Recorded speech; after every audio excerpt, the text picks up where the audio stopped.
Have you ever wondered why the mental clutter in your mind and all of the negative thoughts and all of the thoughts of insecurity, of staying organized and doing the jobs you're supposed to be doing and managing your life has been so difficult?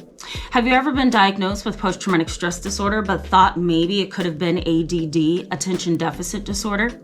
Well, in today's video, I'm going to highlight the connection between trauma or traumatic stress and ADHD. A lot of you have emailed me behind the scenes and you've asked, does my ADD, attention deficit disorder, have anything to do with my post-traumatic stress disorder diagnosis?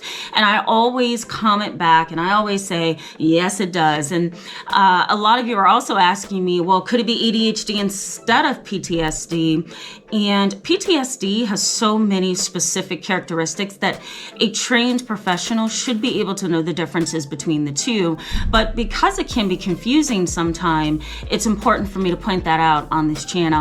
And in case you are new to the channel, let me briefly introduce myself. My name is Tamara, and I'm an internationally and board certified trauma therapist. I'm also licensed in mental health, and I specialize in treating children, teens, and families, as well as adults who are dealing with trauma. Let's jump in. All right, so, this is going to be a pretty brief video. I don't think I need to stretch the video and make it any longer than it actually needs to make my points and to give you the knowledge that you need. So let's just jump into what's going on here. So, some research suggests that there's a huge connection between attention deficit disorder and post-traumatic stress or traumatic stress. And one of the reasons for that is because traumatic stress has an impact on executive functioning. Executive functioning is basically the higher order processing that we do when we rationalize, when we consider, the impact of certain things on us, when we logically process information, when we do mathematics, even, like pumping the brakes on our impulsivity and wanting to jump at something or eat that piece of cake because it looks delicious.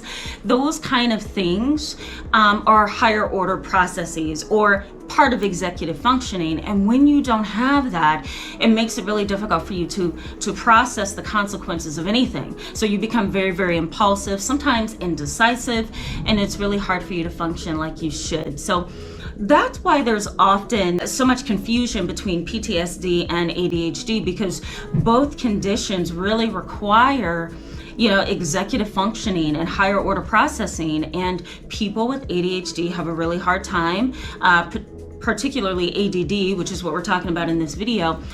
They have a really hard time processing things in much the same way as somebody with PTSD has trouble processing things. Now, if you've been on this channel with me once before, you're probably well aware of my discussion on the amygdala and the hippocampus. I talk about that right up here in this video if you want to go check that out.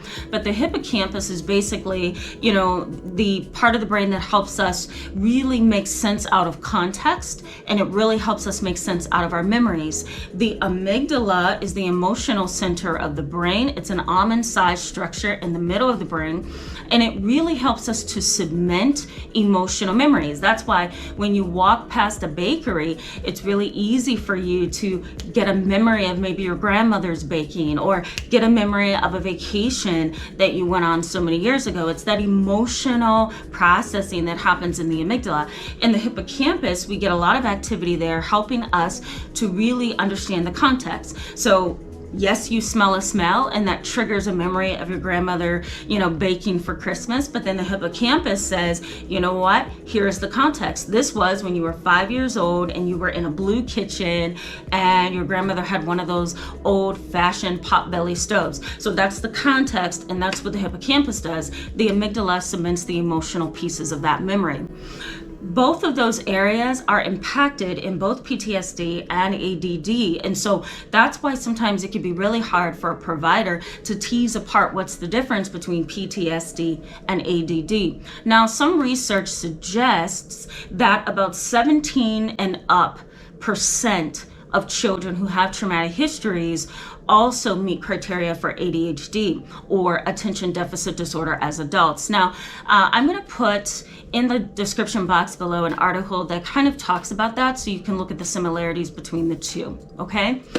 I think there are three things I want to point out here that's important for you to understand for both of these conditions. One is co-occurrence or comorbidity. And here's what I mean by that. Sometimes post-traumatic stress disorder can occur at the same time as attention deficit disorder, which can really complicate diagnoses, and it can really, or diagnosis I should say, or it can really complicate your symptoms, you know? Sometimes you may not know, okay, this is my ADD acting up and this is why I can't function and I feel like I'm in a fog, versus this is my PTSD and I'm getting flashbacks and memories and therefore I can't focus. Sometimes you have a hard time figuring out what is what, and that's very, very normal for somebody that has both conditions. If you have PTSD and you're questioning if you have ADHD, I think it's important to go to someone who's experienced with both so that your diagnoses can be teased apart, is what I'm trying to say. Co-occurrence is basically this. One disorder is co-occurring at the same time another disorder is. So you have two particular diagnoses. Okay, they're occurring at the same time. But there's also the concept of comorbidity and dual diagnosis. A dual diagnosis is substance abuse with PTSD, substance abuse with ADD. Those two conditions or diagnoses can really get in the way of figuring out what's what, PTSD or ADD. So let me go over that one more time. So ADD and substance abuse may get you a dual diagnosis, meaning you have both issues that are playing a role in your inability to make decisions, in your impulsivity, in your executive functioning. Comorbidity means that there are two mental illnesses or disorders that are playing a part in your life. ADD, PTSD, ADD, bipolar disorder. Okay, so I think that's important for me to kind of tease apart. Now, I'm going to post something down in the description box for you so that you can have that information and really know what the differences are between comorbidity, co-occurrence, and dual diagnosis. The next thing is altered cognitive processing. And here's what I mean. If you have both ADD and PTSD, it's really easy to have poor cognitive processing. And what I mean by that is periods where you feel like you're totally disorganized. You can't focus on the thing at hand. You're very scattered at times, and you may struggle with some mental cloudiness, right? Where it's like you're just walking through a cloud throughout your life, or you're walking in a cloud throughout your day. That could be both PTSD and ADD impacting you at the same time. Really living a scattered kind of lifestyle or being scattered in your environment is another thing. Confusion and forgetfulness and poor memory are also issues that can happen if you have both diagnoses, both PTSD and ADD at the same time. Now, the next is traumatic stress. Now, traumatic stress along with ADD can be difficult and confusing, and here's why. Traumatic stress works on the fight or flight system. It really does result in central nervous system dominance. And what I mean by that is that your amygdala is triggered. It's like a flashlight seeking out potential threats, right? And it's there to protect you. It has absolutely no higher order functioning. It has no ability to rationalize and think through anything. It's really primitive in the sense that it responds to potential threats, even when there's no threat, okay? It has no ability to reason. It's all about emotion, all about intuition, all about sensing a threat in the environment. The hippocampus is the part of the brain that says, you know what, something's going on here, and here's the context of that situation. Those two systems, right, are also impacted with ADD, because if you are struggling with high anxiety or you're struggling with confusion and disorganization, that may trigger the amygdala to respond. Remember, it doesn't have the ability to, choose and pick what's going on. It just knows that there's a threat in the environment of some sort and I'm being impacted. So the amygdala can be triggered in ADD as well as in post-traumatic stress or traumatic stress.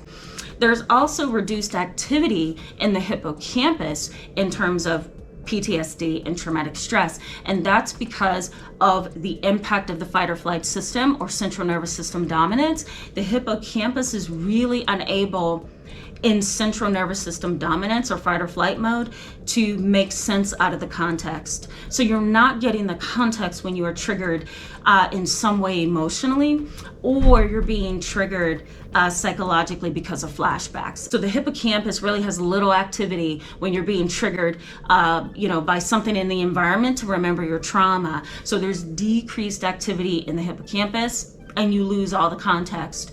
So both of those things are pretty complex in both ADD and post-traumatic stress. Let me know in the comment section below if this made any sense to you. I know it's a lot to hold and it's a lot to kind of tease apart and make sense of. I'm going to make sure to post some articles in the description box for you below. Thank you so much for being with me today in this video. Go ahead and give it a thumbs up if it was helpful to you, and hit that subscribe and bell button if you want to stick around and get more videos like this. I'll see you in the next one. Bye-bye.